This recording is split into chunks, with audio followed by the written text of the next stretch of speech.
Estudando o Evangelho segundo o Espiritismo.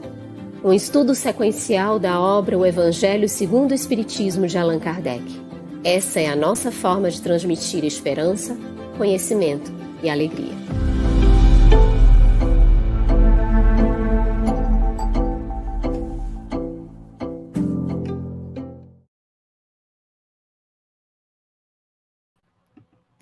Olá, nossa saudação fraterna a você que nos acompanha aí de casa, no nosso Estudando o Evangelho segundo o Espiritismo, e também a nossa satisfação de estar aqui com a Luziane Bahia, nossa companheira aqui de apresentação do nosso estudo, e que é evangelizadora na Mansão do Caminho e também colabora com o Centro Espírita Sem Fronteiras.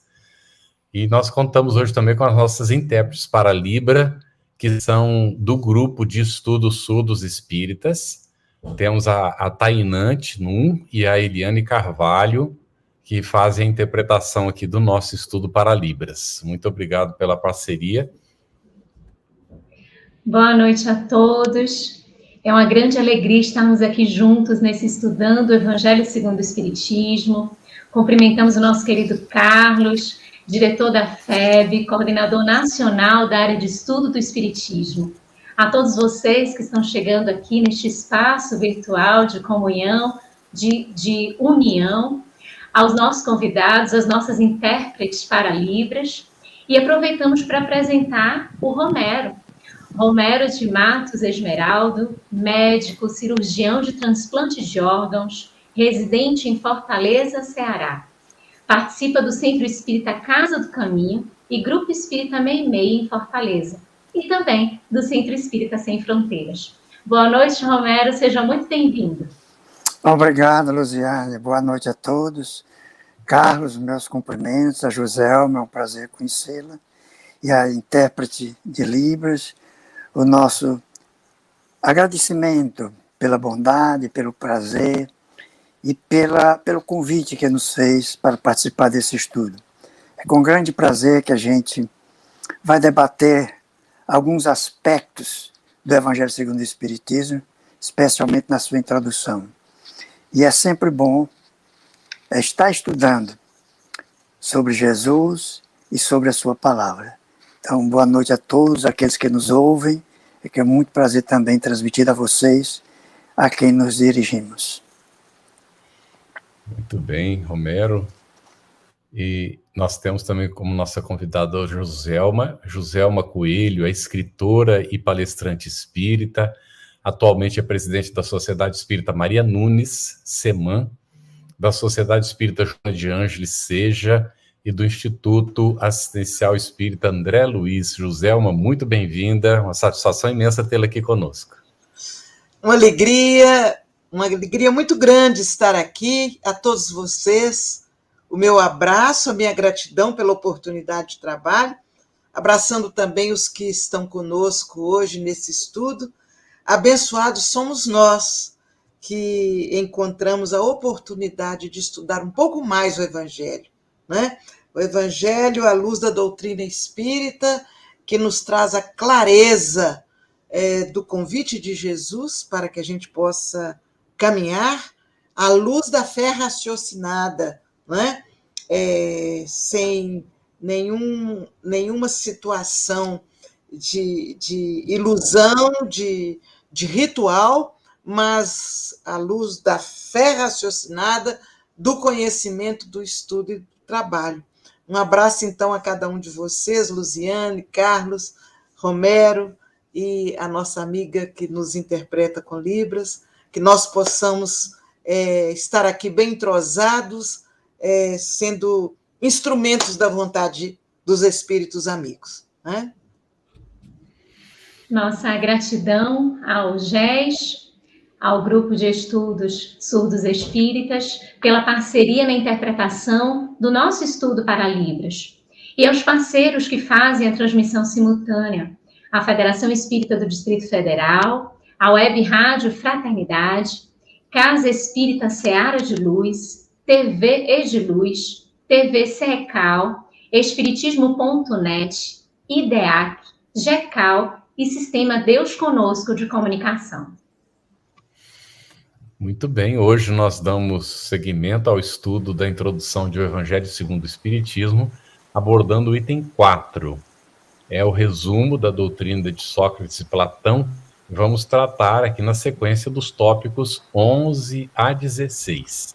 Já iniciamos perguntando ao Romero, aqui nesse tópico 11, Romero, a afirmação de Sócrates a seus juízes, na qual ele assevera: de duas uma, ou a morte é uma destruição absoluta, ou é passagem da alma para outro lugar.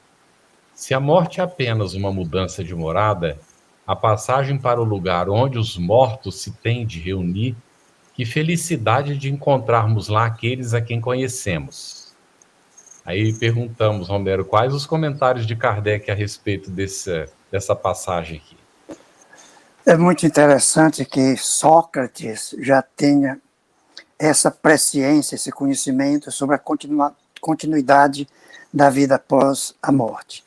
Se me permitirem tecer um pouquinho mais de consideração para contextualizar essas frases de Kardec, ele continua também dizendo que o meu maior prazer seria examinar de perto os habitantes dessa outra morada e de distinguir lá, como aqui, os que são dignos dos que se julgam como tais e não são.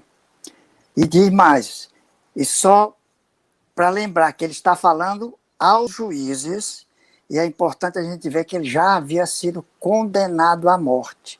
Isso são mais ou menos suas considerações finais. Então ele já sabia que tinha sido condenado à morte. E ele diz que com isso, libertando-nos destes que se vangloriam de ser juízes, havemos de encontrar os verdadeiros juízes, os quais nos diriam que lá eles fazem justiça. Mas de minha parte, eu não estou zangado com aqueles que votaram contra mim, nem contra os meus acusadores. Aí ele finaliza com uma frase muito bonita, né? Mas é tempo de nos separarmos. Eu para morrer, vós para viverdes. Mas quem vai para melhor sorte, isso é segredo, exceto para Deus. Então essa passagem foi retirada do livro Apologia de Sócrates, escrita por Platão, relatando esse discurso magistral que Sócrates fez em sua defesa. Mas existe também a Apologia de Sócrates, feita por Xenofonte, foi um dos seus fiéis discípulos, que é muito bonita também, e é muito parecida com a de Platão. E ele diz, não é por morrer injustamente, ele conversando com seus discípulos ainda na corte, depois de pronunciada a sentença, não é por morrer injustamente que tenho de me mostrar menos orgulhoso, porque a vergonha não é minha, mas daqueles que me condenaram. Eu sei que testemunharão a meu favor, quer o tempo que está por vir, ou seja, o futuro vai testemunhar a favor dele, ou o meu passado, demonstrando que nunca causei mal a ninguém, nem tornei nenhuma pessoa pior. Eu antes fazia bem aos que falavam comigo, ensinando-lhes gratuitamente tudo quanto de bom podia. E no meio dessa reunião estava presente o Apolodoro, que era um discípulo muito fervoroso de Sócrates, e ele disse, mas Sócrates, a mim o que me traz maior pesar é ver-te morrer injustamente. E Sócrates, então, pelo que se conta, respondeu-lhe, fazendo festa na cabeça, preferias tu, então, Apolodoro, ver-me morrer com justiça a sem justiça? E com a pergunta ele sorria, né?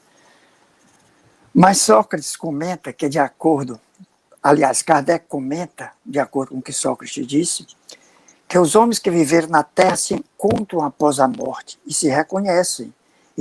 Isso nós sabemos através do Espiritismo, que essas relações entre eles continuam. E a morte é apenas uma transformação e não existe solução de continuidade. E isso é um ensinamento básico do Espiritismo. Allan Kardec, na sua pergunta 289 do Livro dos Espíritos, ele pergunta aos espíritos superiores, os nossos parentes e amigos costumam vir ao nosso encontro quando deixamos a Terra? Eles respondem que sim. Eles vão ao encontro da alma daqueles a quem são afeiçoados. Felicitam-nos como se voltassem de uma viagem. Ajudam-nos no desprendimento dos laços corpóreos. Mas aqueles que se acham manchados permanecem no isolamento, rodeado por aqueles que se lhe assemelham. Então, se Sócrates e Platão tivessem conhecido os ensinamentos que Jesus Cristo daria 500 anos mais tarde, ele diria a mesma coisa que Jesus disse. Não há nada que surpreenda se a gente pensar que os espíritos elevados que reencarnam na Terra, eles já trazem o conhecimento. E esse conhecimento é a verdade eterna que eles têm. Então, é atemporal. Então, tanto Sócrates quanto Platão e outros grandes filósofos, inclusive Aristóteles, que foi discípulo de Platão, também contribuíram para a disseminação desses ensinamentos precursores do cristianismo, né? E hoje, eles podem ter sido, inclusive, precursores podemos considerar só como precursor do cristianismo, né? E hoje, provavelmente, fazem parte dessa pleia de espíritos que estão encarregados de ensinar aos homens as mesmas verdades. Então, eles talvez até ajudaram Cristo na época dele, né? Mas Emmanuel, só para terminar, Emmanuel relata que a existência de Sócrates, em algumas circunstâncias, aproxima-se da exemplificação do próprio Cristo. A sua palavra confunde todos os espíritos mesquinhos da época e faz florescer novos sentimentos e cultura na alma sedenta da mocidade. Nas praças públicas, ele ensina à infância e à juventude o ideal da fraternidade e da prática do bem, lançando as sementes generosas da solidariedade dos pósteros. Por isso ele é acusado pelos atenienses de perverter a mocidade, porque estava instilando o veneno da liberdade nos corações. Muito bom, Romero. Quanto todas essas reflexões vão nos conduzindo à consolação em relação à morte, refletirmos que ela não se opõe à vida, o quão a vida sempre continua e que os vínculos não são destruídos nem destituídos, os vínculos afetivos, os amores, por conta da permanência ou da existência deste evento morte.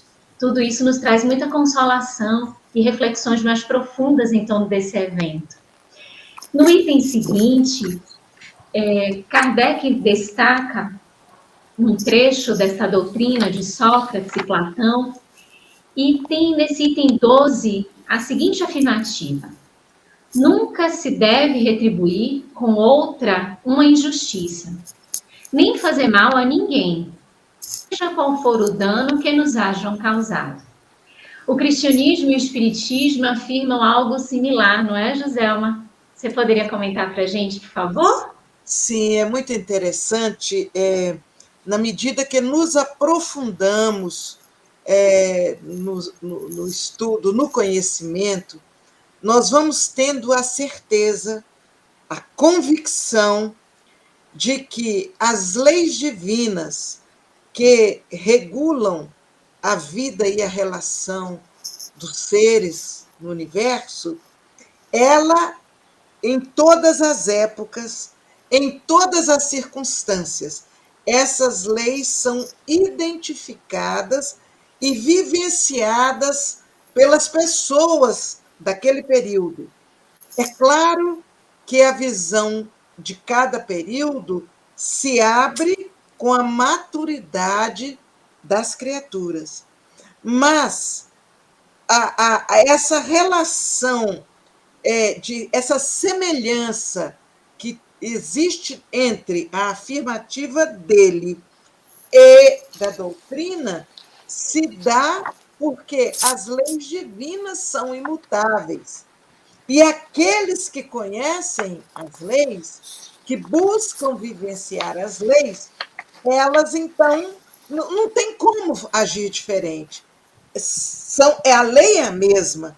As palavras podem mudar, mas o sentido é o mesmo. Daí, quando se afirma com essa clareza, nunca se deve retribuir com outra uma injustiça, nem fazer mal a ninguém, nós vamos ver a Jesus e, em seguida, a doutrina espírita, nos trazendo, já fundamentando. Jesus vem trazendo com a vivência do amor profundo. E a doutrina espírita fundamentando com a lógica que não se retribui o mal com o mal, né? Então, se a gente pudesse visualizar o crescimento da humanidade, o crescimento, vamos dizer, o despertamento moral da humanidade, nós iríamos ver que a semente é uma só, e ela vai sendo como que descoberta na medida que essa humanidade amadurece, né, na sua compreensão a respeito da vida. E eu tenho, assim, comigo essa certeza. É exatamente porque a lei divina é que nos garante essa relação. A relação eu comigo mesma, eu com o outro ser humano, eu com a natureza, é a lei divina que estabelece isso. Então, cada um diz com suas palavras, mas o sentido é o mesmo, né? Então, eu me encanto com essas pequenas grandes semelhanças. Eu me encanto porque a gente vai percebendo que é uma conquista da evolução. O homem ele vai evoluindo e ele vai tendo uma maior compreensão. E é por isso também que algumas coisas não é difícil a gente entender, porque já está em nós, já está na nossa consciência. Nós sabemos que não faz bem retribuir o mal com o mal, né? Então, quando a gente ouve, quando a gente estuda, a compreensão ela é mais rápida, porque nós já temos a tendência para o bem que já despertou em nós e já nos leva para esse caminho do amor, não é? É o que eu penso desse item. Excelente, Joselma. Nós estamos vendo vários cumprimentos aqui, pessoas de vários lugares do Brasil acompanhando o nosso estudo. E se você tiver perguntas sobre o assunto, pode colocar aí, não é, na área do chat, da rede que você está acompanhando. A gente terá a maior satisfação aqui em apresentar para a Joselma e o Romero. Bem, Romero, aqui na sequência, nós encontramos que a doutrina socrática e platônica assevera, conforme está exarado ali no tópico 13, é pelos frutos que se conhece a árvore. Toda ação deve ser qualificada pelo que produz. Qualificá-la de má quando dela provém a mal, de boa quando dê origem ao bem. O que afirma o Cristo e o Espiritismo sobre esse assunto? Eles afirmam exatamente a mesma coisa. Jesus, em inúmeras ocasiões, várias vezes, ele repetiu palavras semelhantes. Em Mateus, no capítulo 7, nós vemos que ele diz que pelos frutos os reconhecereis. Ele estava falando a respeito dos falsos profetas. Pelos frutos os conhecereis, né? Por acaso colhem-se uvas de espinheiros, ou figos dos cardos? Toda árvore boa dá bons frutos, mas a árvore má dá frutos ruins, né? Sócrates destaca aí a importância de avaliar as pessoas de acordo com as suas obras, não pelo que eles dizem e pedem para fazer. Então, a aplicação dessa máxima nos ajuda a reconhecer tanto os falsos profetas, são aqueles que dizem e não fazem, suas ações e obras, porque suas ações e obras não correspondem ao que ensinam. Então, como Jesus diz, né? Não imiteis suas ações, porque eles dizem, mas não fazem. Praticam todas as suas ações para serem vistas pelos homens. E, com efeito, usam largos filatérios e longas franjas. Certo, também para reconhecer essa hipocrisia ou a insinceridade das pessoas cujas ações contrariam suas palavras. E o Espiritismo trata muito bem dessa questão no capítulo 21 do Evangelho segundo o Espiritismo, onde diz que haverá falsos cristos e falsos profetas, e tem uma comunicação de Luiz, em Bordeaux, em 1861. E ele diz, é assim, meus irmãos, como se estivesse justamente se referindo a Sócrates, é assim, meus irmãos, que deveis julgar, são as obras que deveis examinar. Se os que se dizem investidos do poder divino se fazem acompanhar de todas as marcas de semelhante missão, se possui no mais alto grau as virtudes cristãs e eternas, que é a caridade, o amor, a indulgência, a bondade que concilia todos os corações, e se, em apoio dessas palavras, vocês também apresentam atos, poderei, então, dizer, estes são realmente os enviados de Deus.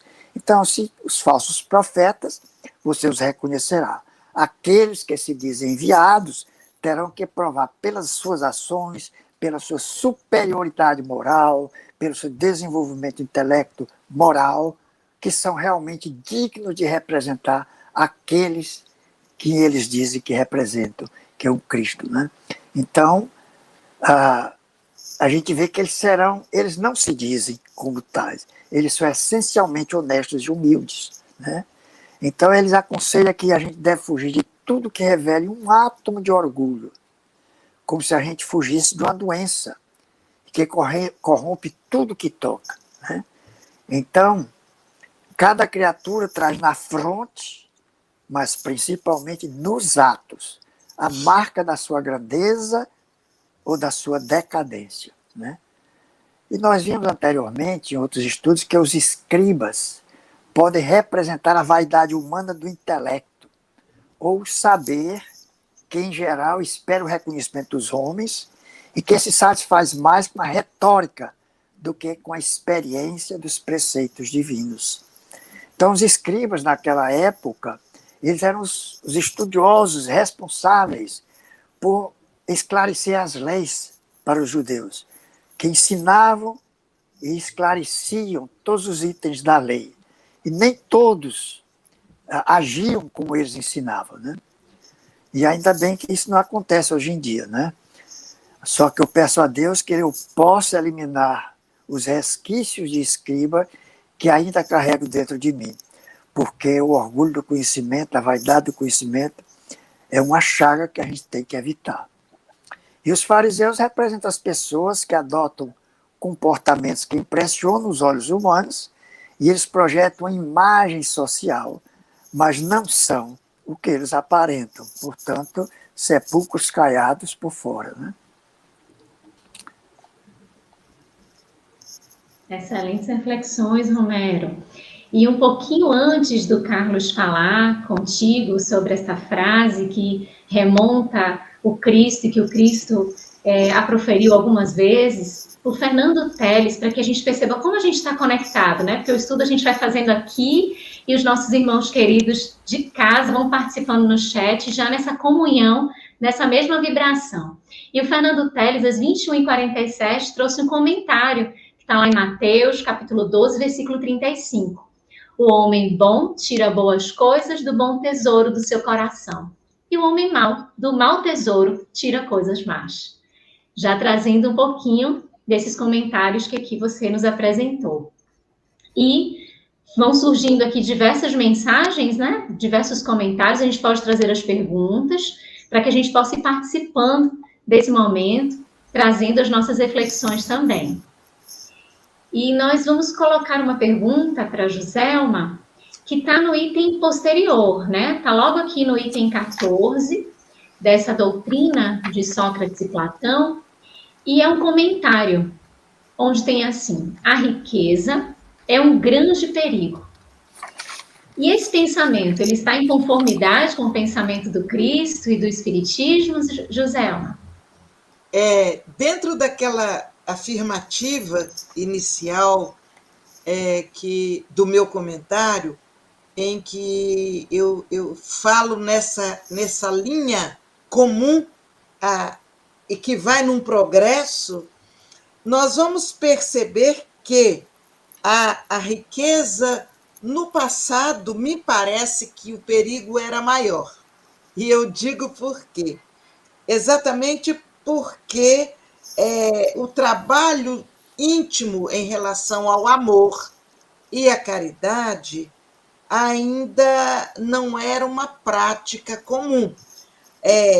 Jesus vem trazendo, na sua passagem pela Terra, a importância do amor. Então, ele desperta a importância de que a riqueza seja trabalhada com amor, com caridade, em favor de todos. Entende-se bem essa afirmativa aqui, né, de que a riqueza ela se torna um grande perigo a partir do momento em que não há esse desprendimento, a partir do momento em que há um egoísmo em relação às suas posses.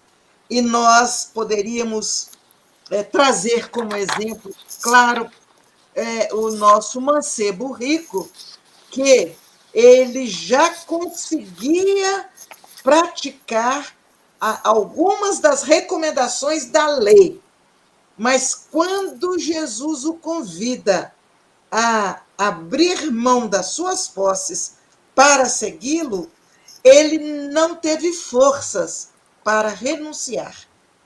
Ele faltou para ele próprio argumentos que desse a ele condições para dizer: eu posso abrir mão disso, por isso, por isso. Então, nós vamos entender que há uma evolução nessa lida com a riqueza. Hoje, a partir do momento que passamos por Jesus, que já desperta nos corações o desapego, o amor, a caridade, nós vamos ver que, à medida que a humanidade caminha, até a ciência ensina a trabalhar com mais desapego. Até a ciência, né? Se nós formos buscar explicações na área econômica, nós vamos ver os economistas, os especialistas, nos ensinando aplicar, liberar, para ganhar até mais. Mas, ao tentar ganhar mais, você se liberta um pouco. Você perde aquela ideia de guardar, como houve aquele período do passado, esconder no colchão, guardar não sei aonde. Veja como há uma evolução. Então, voltando aqui à pergunta, a riqueza se torna um grande perigo para aquele que ainda trabalha, ainda é mais egoísta, né? E na medida que ele ama e que procura praticar a caridade, a riqueza passa a ser uma bênção, porque a pessoa passa a usar a riqueza no sentido, em seu próprio favor, no aspecto evolutivo, mas também em favor do outro que está em torno de si. Então, sim, a base é semelhante. A riqueza é um perigo se você não atua com desprendimento, se você se deixa levar pelo egoísmo, pela vaidade, né? Pela prepotência, então essa riqueza vai se tornar um grande mal. E a doutrina espírita nos mostra algo mais importante ainda, que foi lembrado pelo Romero de uma maneira muito oportuna: a reencarnação. Na medida que nós temos a oportunidade de novas experiências, nós vamos perceber que aquele que possuiu a riqueza de forma egoísta, ele vai ter que voltar e fazer um exercício de desprendimento. Então, a conexão de um caminhar, de uma passagem para outra, que a doutrina nos mostra com clareza, né? Dentro do nascer, viver, morrer, renascer ainda, progredir sem cessar, tal é a lei. Esse processo vai fazendo com que a riqueza deixe de ser um perigo para se tornar uma bênção. É questão de evolução, é questão de amor, é questão de conquista íntima. E isso é uma beleza. A gente vê que da teoria de Sócrates e Platão até os dias de hoje, o mesmo tema, que tem o mesmo princípio, já é tratado de uma forma mais arejada, graças ao conhecimento e à evolução das criaturas. Muito interessante, ô José. A Luziane tinha destacado a identidade. Antes de você fazer esse comentário final, foi às 21h55, o Ricardo Mendes fez um comentário. Acredito que a riqueza não seja um perigo, mas sim a utilização, o que fazemos com ela. Você acabou de afirmar, não é? Que com a evolução, o crescimento é o que vem ocorrendo, né? Exatamente. Nós já identificamos, né, para nossa alegria, para nossa gratidão, nós identificamos no nosso dia a dia criaturas que possuem riquezas e multiplicam essas riquezas em favor do progresso, né? De todas as formas, oferecendo, criando indústrias, oferecendo empregos, proporcionando pesquisas. Há criaturas possuidoras de bens que têm na riqueza uma bênção. Infelizmente, ainda vamos encontrar pessoas que ainda pensam que precisa guardar, precisa esconder. É uma questão de tempo, é uma questão de evolução, né? Muito bom. Romero, a Yara Argolo, a raiz do que você tinha comentado anteriormente, às 21h53 também, ela disse assim: nem uma boa sombra representa uma boa árvore, mesmo se esforçando? Interessante. É interessante. Mas a gente tem que ter cuidado para não ficar na sombra e água fresca sempre, né? A gente tem que sair mesmo para se queimar, tem que ir para o sol para se queimar, que é o esforço, né? Que é as provações e as dores, né? Mas a Joselma tocou muito bem sobre as vantagens da riqueza, e ela falou nas pessoas hoje em dia. Existe uma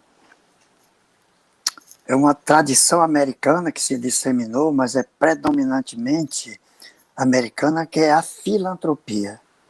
E como eles empregam. É verdade que muitos querem deixar seu nome para sempre, já não tem mais, não precisam mais, não é somente para deduzir os impostos, isso não é verdade, porque a dedução é muito menos do que o que eles dedicam pesquisa. Eu lembro muito bem do Bill Gates, que praticamente a fortuna dele está toda investida, deixou para a Fundação Bill Gates, né, só para fazer realmente a filantropia, a caridade, o amor ao próximo, né? Então isso é muito interessante. E como você bem disse, né, a indústria, a geração de empregos, a agricultura, vai empregando essas pessoas, vai botando para circular. O ruim é você guardar na sua caixinha, o ruim é você enterrar o seu tesouro, porque vem um ladrão e rouba, ou a ferrugem consome, né? Então isso é muito verdadeiro isso. Mas o Xenofonte também fala sobre o que Sócrates falou sobre isso. Ele diz que Sócrates diz que eu vou persuadindo a todos, jovens e velhos, a não se preocupar exclusivamente e nem tão ardentemente com o corpo e com as riquezas, como eles se devem preocupar com a alma, para que a alma seja o melhor possível. E eu vou dizendo que a virtude não nasce da riqueza, mas da virtude vêm aos homens as riquezas e todos os outros bens. E Sócrates, nós sabemos que morreu pobre, mas cultuando os bens espirituais. Perfeito, Romero. Joselma, quando o Romero estava falando ali sobre os escribas e os fariseus, falando sobre os comportamentos daquela época, trazendo um pouquinho a reflexão para os dias de hoje, o Rafael Assis, às 21h53, colocou a seguinte pergunta: partindo desse ponto de vista, como devemos nos portar diante dessas pessoas que não apresentam um pequeno grau de ações edificantes? E aí ele colocou entre parênteses, dentro da casa espírita. Outra pergunta desafiadora, José. Desafiador, Então, um abraço para o Rafael. É interessante a colocação, mas a doutrina espírita vai nos ensinando a não julgarmos esse que ainda não trabalha, ele está num estágio evolutivo, vamos nos basear sempre que estamos caminhando num processo evolutivo. Esse que ainda não produz, ele está numa fase evolutiva de receber mais no aspecto do conhecimento dentro da casa espírita, da experiência, do que produzir. Não que ele não possa, é muito mais provável que ele nem saiba fazer. Por mais que lhe seja oferecida a oportunidade, ele, enquanto ser, ele tem dificuldade para fazer. Então, todas as casas têm isso, mas também não são só as casas espíritas. Todos os grupos, nós vamos encontrar aqueles que estão naquela fase de receber dos outros a prece, a compreensão, o exercício da paciência e o incentivo ao trabalho.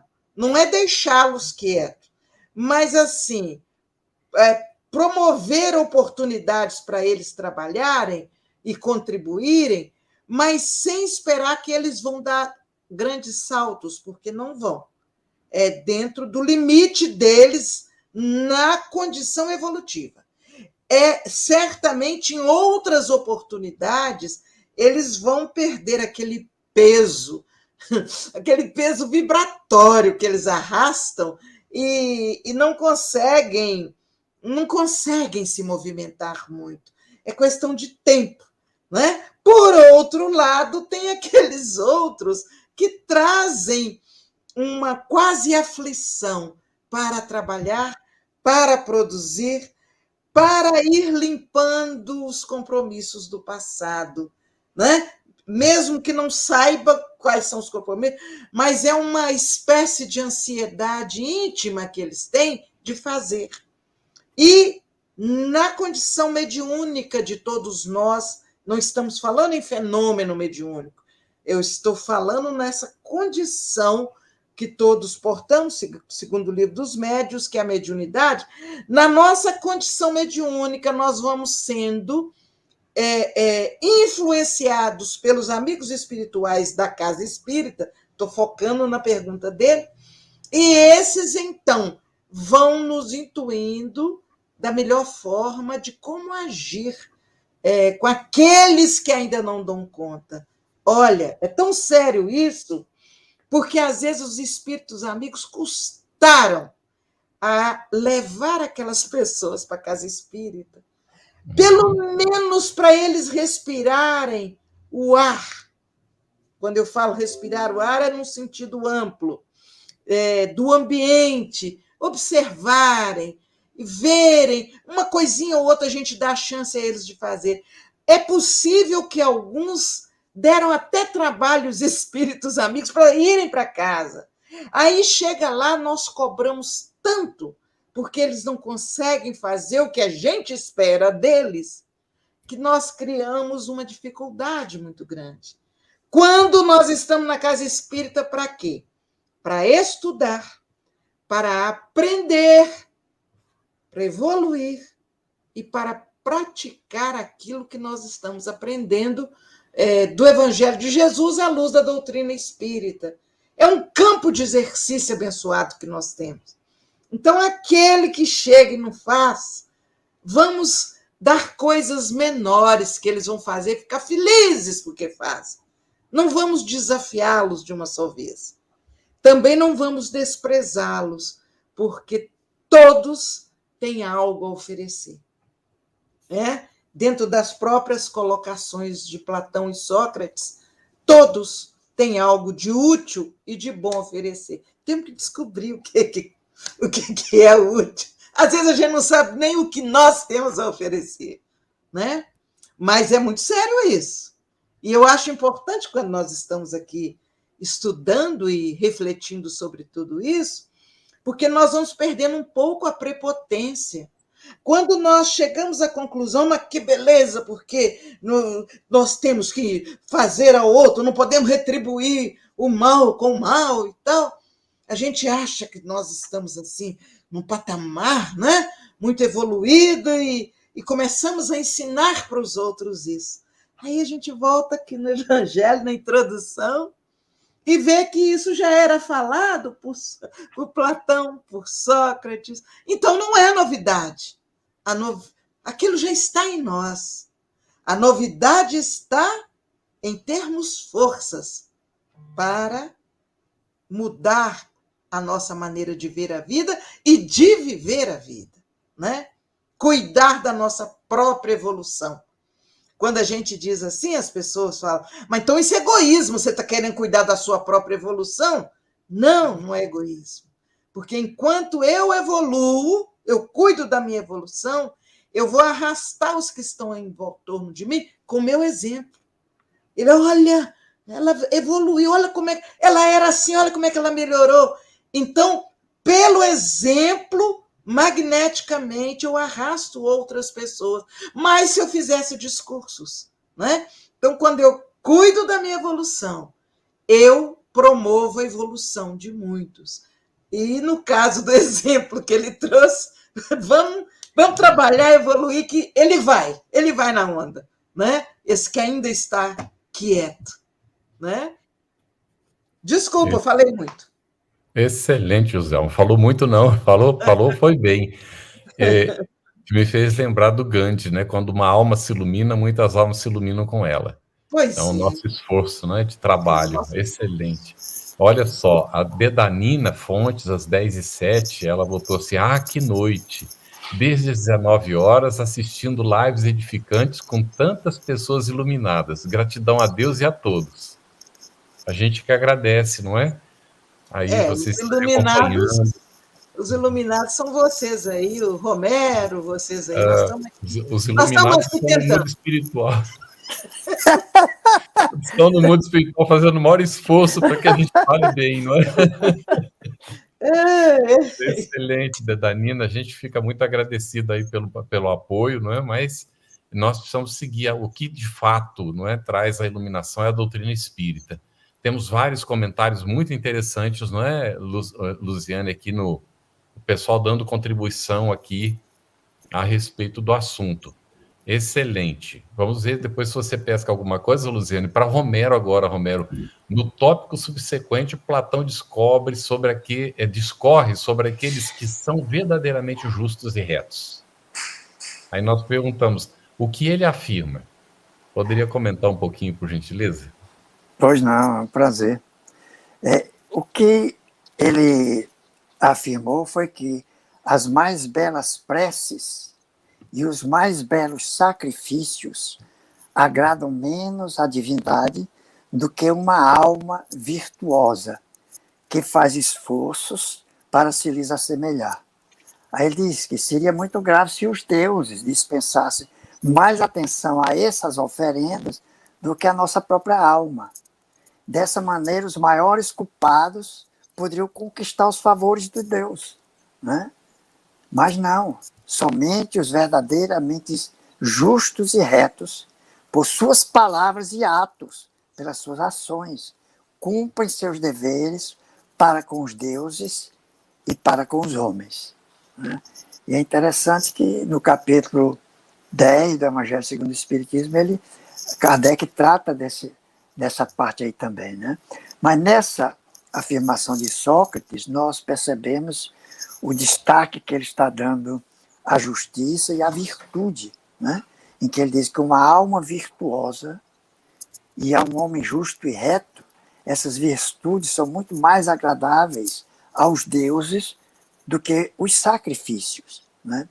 Então Sócrates foi um dos poucos que compreenderam antes de Jesus reafirmar qual era o sacrifício mais agradável a Deus, né? Ele compreendeu que a divindade se comprazia mais com a alma virtuosa, que procurava se melhorar e se assemelhar aos deuses, e que os justos e retos cumpriam seus deveres para com Deus e para com seus semelhantes. E também os profetas no Antigo Testamento, eles alertavam, por inspiração do Cristo, que Deus não se comprazia com holocaustos, né? Em Mateus, capítulo 9, em que ele vai falar sobre o banquete que ele oferece, né? Levi e Mateus oferece a Jesus, em que os fariseus dizem: por que teu mestre come com os publicanos e os pecadores? Antes eles já haviam reclamado por que eles comem sem lavar as mãos, né? E agora ele pergunta por que ele comia com os publicanos e os pecadores. E Jesus, a gente sabe que ele responde que não veio para os sãos, porque os sãos não precisam de médico. Ele veio para os doentes, né? Aí diz: ide e aprendei o que significa misericórdia eu quero e não sacrifício. Então Jesus citou aí uma frase, um ensinamento pronunciado também por Oséias, né, um dos profetas, que ele diz justamente isso. Yahvé se compraz, ele pergunta: Yahvé se compraz com holocaustos e sacrifícios, como com a obediência à palavra dele? Sim, a obediência é melhor que o sacrifício. A docilidade mais do que a gordura dos carneiros, né? E essa aí, quem falou foi Isaías, né? Reclamando de Saul, né? Falou. Oséias, o que ele disse foi mais ou menos o que Jesus falou, né? E depois de aprender o que eu quero, né? Ele diz: porque é amor que eu quero e não sacrifício. Conhecimento de Deus mais do que holocaustos. Então, esse foi o que Oséias disse, e o Samuel, né, repreendendo o rei Saul. Por que ele repreendeu o rei Saul? Porque o rei Saul não cumpriu o que Samuel disse que Yahvé havia ordenado, que era matar todos os filisteus, mulheres e crianças, e exterminar toda a criação, todos os bois, tudo.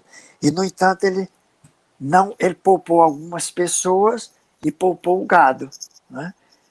E ele perguntou por que ele não cumpriu a ordem de Yahvé, né? E ele disse que iria separar os bois também para o sacrifício de Yahvé, né? Para fazer um holocausto agradecendo ao Senhor. É quando ele se revolta e diz que ele não se compraz com holocaustos, né? Nem sacrifício, mas ele quer que obedeça a ele. Então, na interpretação de Samuel, profeta de muito valor, mas que existe aí o animismo dele em traduzir o que aquele Deus lhe disse para matar todos, que nós sabemos que Deus não diz para ninguém matar, porque é contra a sua lei divina. Isso é uma interpretação errônea. E muitas vezes para aquelas pessoas, aquele povo ainda tão primitivo, tão renitente no mal, era preciso ser mais duro com as coisas. Então é por isso que Samuel diz que tu estarás perdido e será entregue a outra pessoa o teu reino, né? Portanto, no capítulo 7, nós vamos seguindo adiante com o que é que diz o Espiritismo, né? Ele diz que Jesus mesmo falou que quando fordes colocar a vossa oferenda no altar e se lembrar que o vosso irmão tem qualquer coisa contra vós, deixai a vossa dádiva junto ao altar e vai te reconciliar com o vosso irmão para depois você voltar e oferecê-la. Então Jesus também está ensinando que o sacrifício mais agradável ao Senhor é aquele que nós fazemos do nosso próprio ressentimento, do nosso próprio orgulho e do nosso egoísmo. Para a gente poder ser perdoado, a gente tem que ter perdoado e se reajustado com os nossos irmãos, né? Então a oferenda deverá ser aceita. E logo, é lógico que nós não fazemos mais sacrifícios nem oferendas, que são resquícios da nossa religiosidade primitiva. E Jesus materializou o preceito, porque os judeus ofereciam sacrifícios materiais, e era necessário que eles entendessem com as palavras de então os costumes do povo e se conformassem com aqueles ensinamentos. Porque o cristão não oferece sacrifícios nem dons materiais, já que nós espiritualizamos o sacrifício. E mesmo assim o preceito é mais forte, porque nós poderemos entrar com a alma menos poluída ou mais purificada quando nós nos alijamos de todo pensamento mal contra nossos irmãos. Né? Só então é que os anjos levarão a sua prece aos pés do Eterno. Né? Agora a gente compreende que desde a história, quando começou a ser registrada, que esses sacrifícios, holocaustos, as divindades, sempre elas estiveram presentes como manifestações religiosas para agradar e apaziguar os deuses. E Sócrates também espiritualizou a maneira de agradar aos deuses, dizendo aquilo que ele falou, que se agradava mais aos deuses com uma alma piedosa e justa do que com sacrifícios. E a expansão da doutrina do Cristo conseguiu extinguir, pelo menos nas religiões que surgiram desse nosso tronco judaico-cristão, esse modo de agradar a Deus. Mas, infelizmente, o sacrifício ainda é praticado entre algumas religiões. Na sua fala, Romero, vai se definindo para a gente essa qualificação dos tesouros, os verdadeiros tesouros, as nossas verdadeiras riquezas, e o que a gente tem feito de tudo isso. E aí a gente tem uma contribuição aqui do Fernando Teles, às 22h08, quando ele diz assim: não ajunteis tesouros na terra, onde a traça e a ferrugem tudo consomem, e os ladrões minam e roubam. Fala claramente da mentalidade mundana de entesourar coisas sem valor, que é tão comum atualmente, trazendo um pouquinho dessa reflexão de quais são as nossas reais riquezas. A Bianca Vilar, às 22h09, ela diz: o universo é troca, interação, em clima de cooperação. O problema está na competitividade, na ausência de paciência, no respeito à limitação do outro. Ela trouxe aqui, quando a Joselma estava comentando um pouquinho em relação às diferenças, o respeito, daquela pergunta em relação à casa espírita.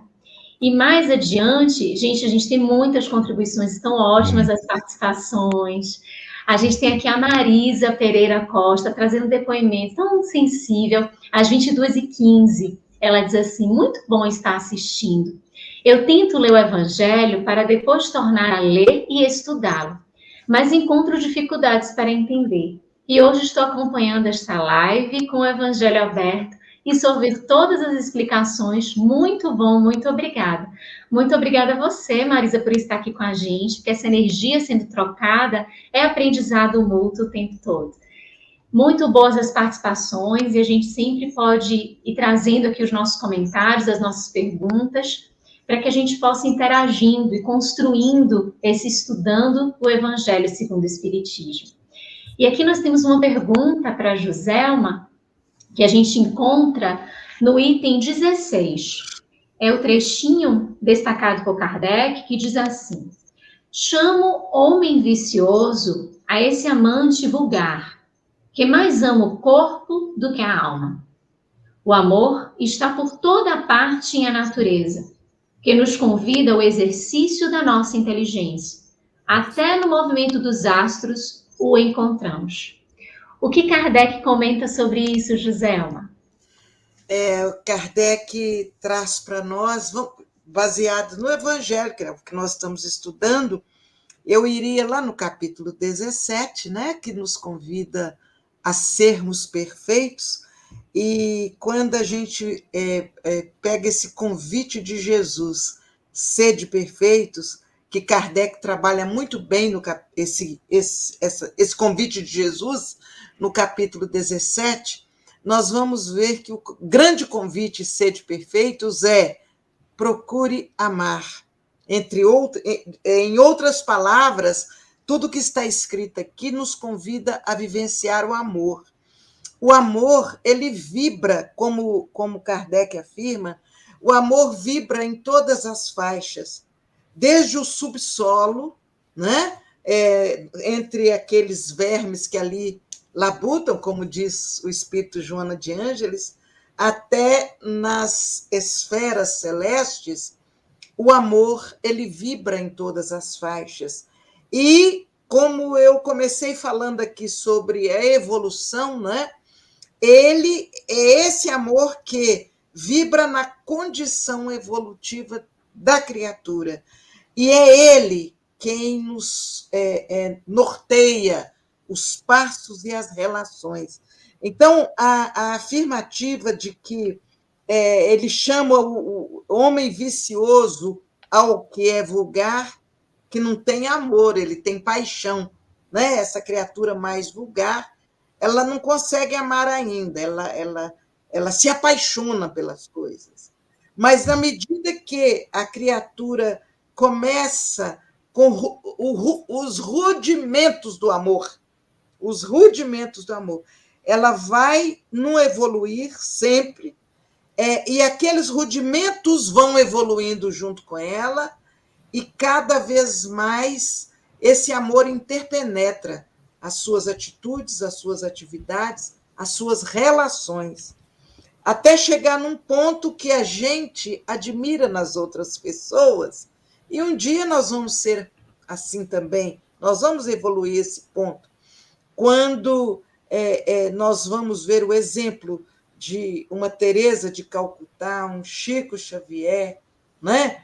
A irmã Dulce, Divaldo, e esses que estão na nossa linha de frente, que dão exemplo de uma naturalidade para vivenciar o amor.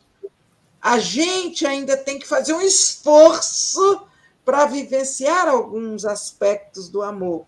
E é aqueles que já alcançaram mais naturalidade. Ainda tem suas dificuldades, porque estamos numa faixa evolutiva que nos faz entender que todos caminhamos ainda com situações a serem trabalhadas em nós. Mas tem aqueles à nossa frente que já amam com mais facilidade do que nós. A gente ainda impõe condições para o amor, né? Para eu amar alguém, eu ainda espero algo em troca.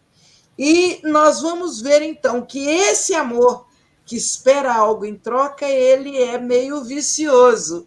E, sendo assim, não é exatamente amor, é mais paixão, né?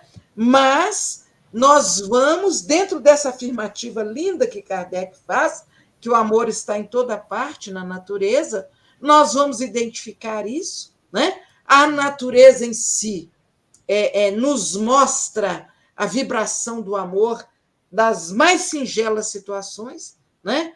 As criaturas humanas, tudo vai revelando a regência do amor, que comanda e que vai levando a todos para um processo evolutivo, né? Então, tinha que ser o amor para arrematar a nossa noite de conversa, né? Para que a gente, falando nele, a gente consiga, quem sabe, vivenciá-lo até com mais facilidade. E o capítulo 17, que nos convida a ser perfeitos, ele é um verdadeiro convite a vivenciar o amor no dia a dia, não é? Muito bom, José, uma excelente.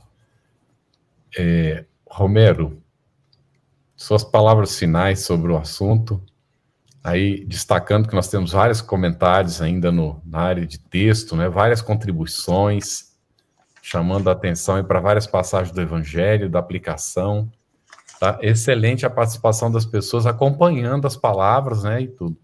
Aí, palavras finais, Romero, sobre esse tema, esse tópico.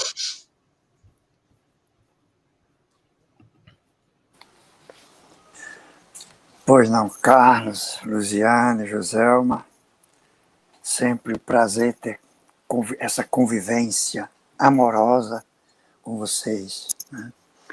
Mas nós conhecemos Sócrates pelos escritos dos seus discípulos, principalmente Platão, foi quem mais escreveu, e Xenofonte, que era um filósofo de conduta honesta, justa e exemplar, e que tinha uma filosofia grandiosa, e que foi sacrificado, porque a ignorância e o orgulho ferido, os interesses mesquinhos, formaram maioria entre juízes atenienses. A votação foi de 281 contra 220 a favor de Sócrates. Eram 501 juízes.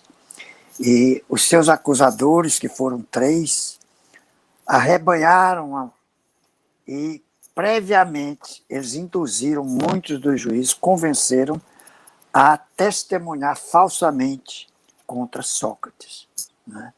Então, foi uma votação que, se Sócrates tivesse mais 30 votos, ele atingiria a metade e ele seria absolvido, né? Então, mais uma vez, essa foi a hora e o poder das trevas, né? Segundo Emmanuel, nenhum desses discípulos conseguiu assimilar perfeitamente a estrutura moral de Sócrates. Platão misturou a filosofia pura do mestre com a ganga das paixões terrestres, não se conservando ao nível da alta superioridade espiritual de Sócrates, enveredando algumas vezes por complicados caminhos políticos. E eu lembro muito bem, que no livro Fédon, em que Fédon vai relatar o último dia de Sócrates antes da morte, e que é só sobre a alma, né? E ele, falando sobre a continuação da vida, a reencarnação, é que ele põe na boca de Sócrates que as almas que retornam dos homens que foram ladrões, que foram vorazes e que foram assassinos, eles retornam como lobos, como falcões e como milhafres. Aqueles que eram gulosos, né, e outros que tinham essas paixões poderiam voltar como um asno, né? Quer dizer, o que é isso aí? Isso é a filosofia de Pitágoras. E Platão dá o testemunho dessa teoria chamada de metempsicose, que é de Pitágoras. E muitos estudiosos, alguns estudiosos, concordam que é relevante para a tradição filosófica de Platão essa teoria da metempsicose, né? Então, mas, mesmo assim, Platão não deixou de cultivar alguns princípios cristãos legados por seu grande mentor, antecipando-se ao apostolado do Evangelho. E eu friso que Allan Kardec soube resgatar os ensinamentos socráticos, que se identificam perfeitamente com os ensinamentos cristãos e com a clareza que a revelação espírita nos dá. E isso torna evidente que essas verdades são universais, que jamais passarão, porque são eternas. E o que faz dele um enviado, um precursor da doutrina do Cristo. E eu estou certo de que ele continuou também a auxiliar o Cristo na implantação, nos tempos apostólicos, e mesmo mais modernamente, com a pleiade dos Espíritos da Verdade, né, ele esteve presente. Então, é muito reconfortante a gente sentir que essa programação espiritual para a nossa evolução é perfeita, que nós nunca estivemos à deriva, e o barco sempre teve um timoneiro invisível e amoroso, e que esse timoneiro nunca nos abandonará. Muito obrigado. Que palavras lindas, Romero. Muito emocionante a nossa noite, com a sensibilidade da nossa querida Joselma, do nosso querido Romero. Palavras especiais que tocaram o nosso coração, trazendo para esse estudo tanto brilho, tantas reflexões agradáveis. E os nossos companheiros, queridos amigos e irmãos que nos acompanham aqui no chat, trazendo esta parceria, trazendo trechos e citações do Evangelho de Jesus para brilhantar também esse nosso momento. Na próxima semana, nós vamos dar continuidade ao nosso 7º encontro. Vamos ainda neste estudo do resumo da doutrina de Sócrates e Platão, é o item 4 da nossa introdução, e os tópicos dentro desse item 4 serão 17 a 21, encerrando a nossa introdução. E para que a gente lembre aqui, né, desse estudo, ele fica disponível também em podcast, no canal da FEB Podcast, no Spotify e nas demais plataformas de áudio e streaming. Os nossos encontros semanais, eles ficam gravados, eles estão disponíveis gratuitamente, Então, vamos divulgar, compartilhar, para aqueles que não puderam assistir ao vivo, para que eles possam acompanhar estas belezas de instruções e de reflexões. Se existe alguma dúvida acerca do Espiritismo, ou gostaria de ficar atento à programação do nosso estudo, tem o nosso Telegram, @estudo_ESE_FebTV. Se você deseja encontrar todo o conteúdo do Estudando o Evangelho segundo o Espiritismo em um só lugar, a gente tem o site da FEB, estudo-ESE. Lá você encontrará as perguntas respondidas no Telegram, os encontros, materiais de estudo, podcast e muito mais. E o nosso convite para que apadrinhe a FEB TV, ajudando a manter este e outros estudos no ar, acessando febtv.com.br. Gratidão imensa por esta companhia. Até a próxima semana, até o nosso próximo encontro. Um abraço a todos. Aproveitando a minha expressão de gratidão, dizer que tu continues a participar, colaborando tanto quanto possível, para que esta proposta de amor e de paz continue a celebrar a vida por mais longos anos, porque a necessidade do mundo é impiedosa, crescente. E nós não podemos, que vivemos o bem, ficarmos ociosos, parados e contemplando, achando que Deus vem fazer aquilo que nós precisamos fazer. Minha gratidão, o meu abraço e o meu terno convite para que continuamos juntos com a FEB TV no ar, brilhando luz.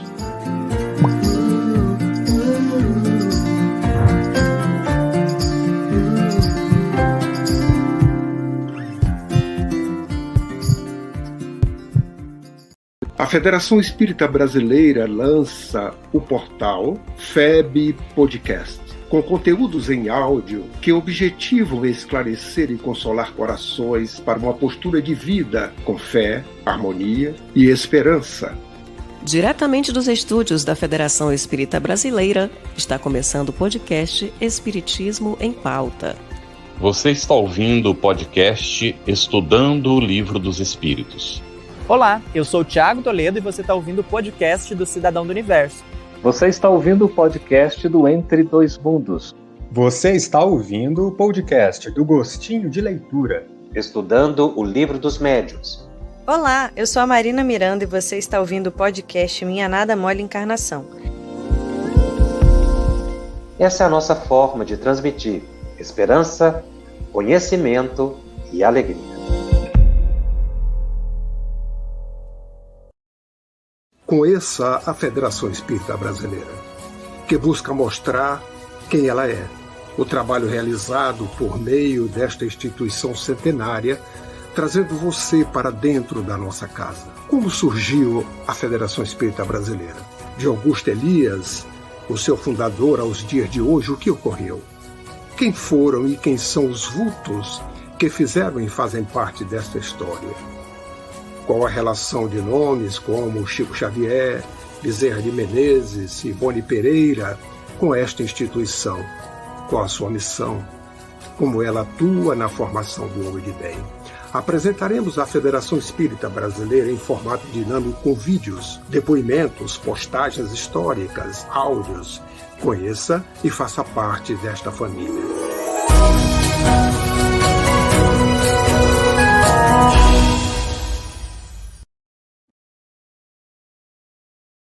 Estudando o Evangelho segundo o Espiritismo. Um estudo sequencial da obra O Evangelho segundo o Espiritismo de Allan Kardec. Essa é a nossa forma de transmitir esperança, conhecimento e alegria.